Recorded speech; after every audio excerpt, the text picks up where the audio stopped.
Good morning, students.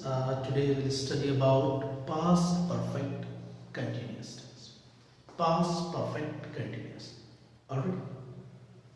So past perfect continuous tense means जैसे कि past चल रहा है तो past से हम कहने का मतलब कोई past मतलब जो हमारा समय निकल गया है. ओके. अब past perfect continuous tense का मतलब है कि कोई हमारी एक्टिविटी, कोई हमारी एक्शन, कोई हमारा वर्क किसी पॉइंट ऑफ टाइम पे या पीरियड ऑफ टाइम पे पास्ट में कहीं पर स्टार्ट हुआ था और वो किसी समय पर आके खत्म हुआ था. ओके. कहने का मतलब कोई समय, कोई पास्ट में ही हमारा काम स्टार्ट हुआ था और पास्ट में ही हमने उसको फिनिश करा था, पर जो उसकी जो टाइम ड्यूरेशन है कि हमने काम कब स्टार्ट करा था, कब हमारा वो वर्क फिनिश हुआ था या खत्म हुआ था, उसको बताने के लिए हम पास्ट परफेक्ट कंटिन्यूअस टेंस का यूज करते हैं. Okay. On the other hand अगर मैं बोलूं कि प्रेजेंट परफेक्ट टेंस, तो प्रेजेंट परफेक्ट टेंस में हम बात करते हैं कि कोई हमारा काम स्टार्ट हुआ था किसी पॉइंट पर या पीरियड ऑफ टाइम पर वो अभी भी चल रहा है. पर पास्ट टेंस में थोड़ा सा इसका अपोजिट होता है कि पास्ट में हमने कोई वर्क हमारा स्टार्ट हुआ था, किसी पॉइंट पर स्टार्ट हुआ था और वो किसी समय तक चला है, उसकी कुछ ड्यूरेशन रही है, कुछ घंटे चला है, कुछ मिनट चला है, कुछ सालों चला है, कुछ डिकेड्स चला है, कुछ वीक चला है, कुछ मंथ्स, कुछ ईयर, और किसी समय पर आके वो खत्म हुआ है. तो उस ड्यूरेशन को बताने के लिए हम पास्ट परफेक्ट टेंस का यूज करते हैं. क्लियर? जैसे कि मैंने बोला कि मैं 20 साल से इस कंपनी में जॉब कर रहा था. देखिए, मैंने फिर से मेरे पॉइंट्स को देखिएगा, सोचिएगा कि मैं बोल क्या रहा हूं. देखिए, मैंने बोला कि मैं 20 सालों से इस कंपनी में काम कर रहा हूं. इट मीन्स मैं अभी भी उसमें हूं, पर मैंने बोला कि मैं 20 सालों से इस कंपनी में काम कर रहा था. It means in present I am not a part of this company. Okay.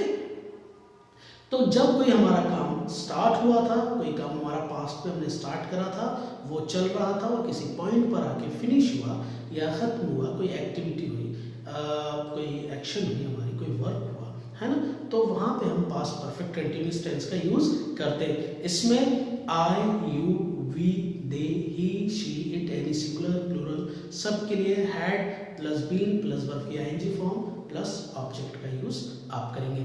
ठीक है. अब इसमें जो पॉइंट जो समझने वाली चीजें हैं वो दो ये हैं कि एक होता है पीरियड ऑफ टाइम और एक होता है पॉइंट ऑफ टाइम. जैसा कि मैंने अपने प्रीवियस लेक्चर्स में मैंने आपको बताया है कि पॉइंट ऑफ टाइम क्या होता है और पीरियड ऑफ टाइम क्या होता है. इन शॉर्ट में मैं फिर बता देता हूँ. जब कोई एग्जैक्ट टाइम होता है ना, कोई ओकेजन हो सकती है, कोई सीजन हो सकता है, कोई सेलिब्रेशन हो सकता है, कोई टाइम हो सकता है, कोई पहर हो सकता है दिन का. ओके.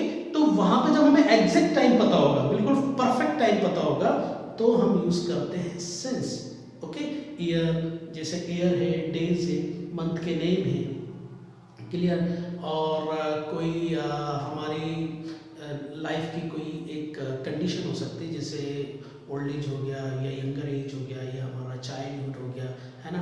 कोई आपका सीजन हो सकता है, जैसे विंटर है, ऑटम है, ठीक है, स्प्रिंग है, आपका रेनी है, ओके, समर है, ये हो सकते हैं. कोई डे हो सकता है, मंडे, ट्यूसडे, कोई टाइम हो सकता है particular, since 5 o'clock, since 8 o'clock, since 9 o'clock. Understand? कोई एक इवेंट हो सकता है, जो इवेंट उस समय पे पर्टिकुलर एक टाइम को शो कर रहा है, जैसे since my last birthday, since last Deepavali, since you met me, जब पहली बार आप मुझे मिले थे, है ना, सिंस माय फर्स्ट जॉब, मेरे फर्स्ट जॉब से. तो ये परफेक्ट टाइम बता रहा है, एग्जैक्ट टाइम बता रहा है, तो यहाँ पे हम यूज करते हैं since.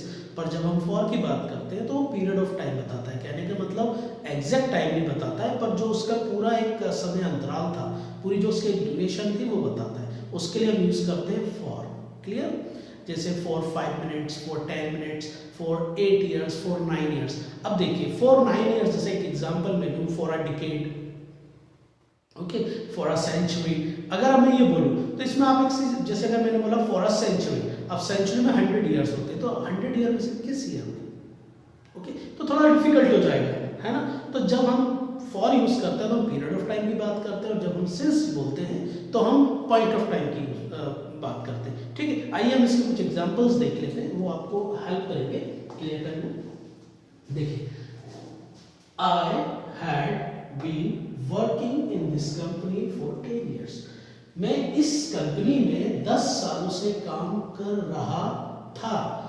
I had been working in this company for 10 years।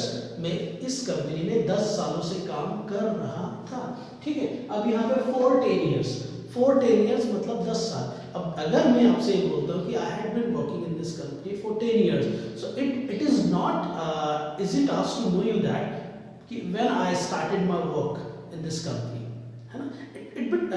And that you have to you must ask me this question that when did you start your working in this company, like, है ना।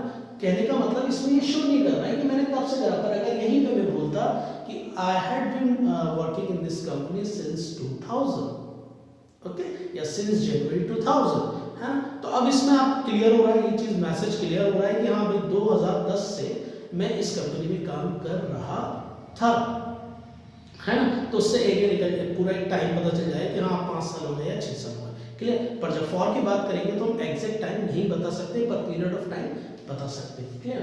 Second sentence देखते हैं, इसका structure एक बार देख लेते हैं। जैसे subject plus had been plus verb की ING form plus object. She had been waiting for me since her last birthday, ठीक है। She had been waiting for me since her last birthday. वो मेरा उसके लास्ट बर्थडे से, जो उनका previous birthday निकल चुका है, उससे इंतजार कर रही थी। She had been waiting for me, clear. I had been waiting for your call for 5 minutes। अब देखिए, I had been waiting for your call for 5 minutes। मैं आपका 5 मिनट से वेट कर रहा था, है ना। तो देखिए, अब ये जो वेटिंग है ये 5 मिनट में स्टार्ट हुई है, तो ये पहले मिनट में स्टार्ट हुई है, 5 मिनट में आके फिनिश हो गई। तो फिनिश स्टार्ट भी पास्ट में हुई है और फिनिश भी पास्ट में ही हुई है, clear. They had been playing football since morning.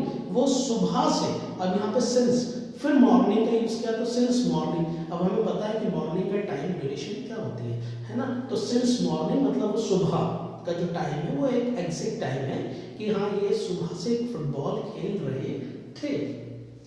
We had been going to school for 15 years। हम 15 सालों से स्कूल जा रहे थे, है ना। You had been living in Bhopal for 10 years। तुम 10 सालों से भोपाल में रह रहे थे। और अगर सिंस का यूज करेंगे यहाँ पर हम, तो सिंस में आप देखिए सिंस 2000, है ना, सिंस 2000। तो तुम सन 2000 से भोपाल में रह रहे थे। He had been teaching us for the last 50 minutes, ठीक है।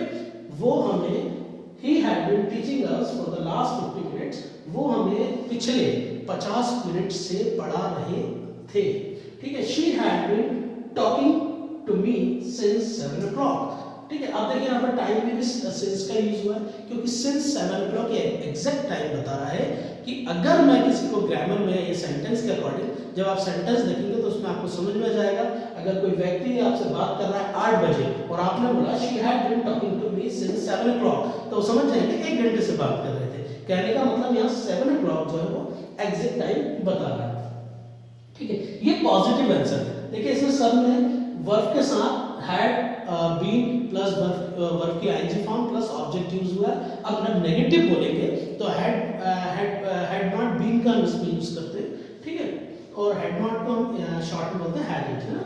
सो I, you, we, they, he, she, it और एनी नेम, किसी भी नेम को ले लीजिए आप, सिंगुलर या प्लूरल हो, सबके लिए हैड नॉट का यूज होगा और verb same as it is रहेगा, क्लियर। पर नेगेटिव रहेगा सेंटेंस, जैसे I hadn't been working in this company since January 2000। मैं यहाँ पे सन 2007 से काम, जनवरी सन 2007 से काम नहीं कर रहा था, किसी और सन से कर रहा हूँ, clear. We hadn't been going to school since 2009। हम सन 2009 से स्कूल नहीं जा रहे थे, क्लियर। देखिए अब पीरियड ऑफ टाइम और पॉइंट ऑफ टाइम, है ना। तो पीरियड ऑफ टाइम में यूज करते हैं फॉर, पॉइंट ऑफ टाइम में यूज करते हैं सिंस। देखिए मैं point of time, period of time जैसे मैंने आपको बता दिया है ना। One second.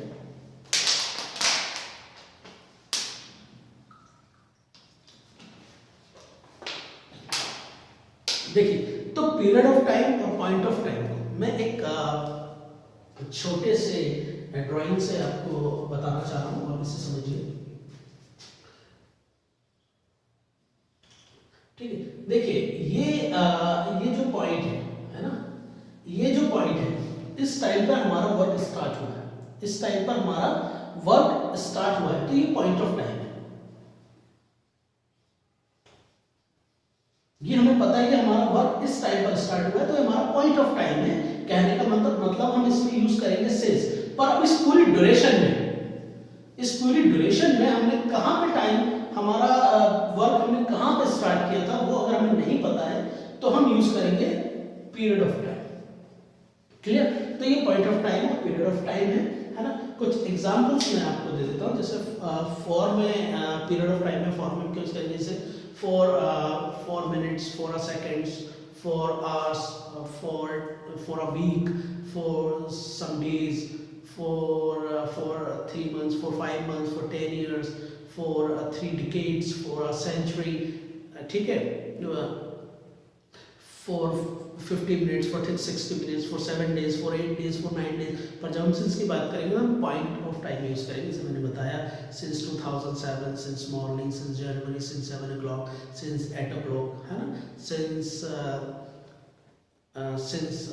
लास्ट 10 डेज, है ना। अब सिंस लास्ट 10 डेज देखिए, 4 10 डेज और सिंस लास्ट 10 डेज सेम ही है ना, पर पिछले, है ना, पिछले 10 दिनों से और 10 दिनों से फर्क ही आ रहा है, पिछले 10 दिनों से और 10 दिनों से। क्लियर?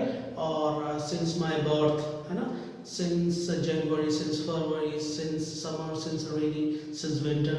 ठीक है, तो ये हमारा पास्ट परफेक्ट कंटिन्यूअस टेंस है, जिसमें हमारी पास्ट में कोई एक्टिविटी स्टार्ट हुई थी पॉइंट ऑफ टाइम पे या पीरियड पॉइंट पे, और पूरी प्रोसेस में जो उसकी प्रोसेस चली, वो कितने समय तक वो प्रोसेस चली, पर वो स्टार्ट भी पास्ट में होगी और फिनिश भी पास्ट में होगी, उसको बताने के लिए हम पास्ट परफेक्ट कंटिन्यूअस टेंस का यूज करते हैं, है ना।